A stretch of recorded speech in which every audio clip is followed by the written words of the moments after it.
Ik ben Thomas Kamp en woon in Nijweert en mijn vers heet Flits. Flits. Ik zat te scherren tussen de zooi wie ik laatst op een zolder was. Daar vond ik een zwart apparaat.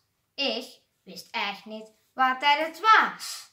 Ik bekeek van alle kanten, van opzij, van boven en van onder. En ik zat me te bedenken, dit was vast een wereldwonder. Pap zag des een fotocamera en hij demonstreert je.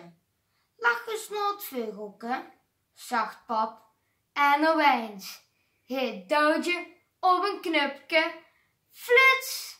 Ik lachte van oer tot oer en stond erop met mijn kupke.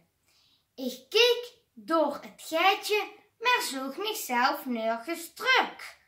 De foto moest nog ontwikkeld worden. Over een week is ze klaar, met een beetje geluk. Wat een getoonzak voor een selfie. Bent toch zeker geen kloon? Alhoewel, gij dat veel rapper gewoon met mijn telefoon.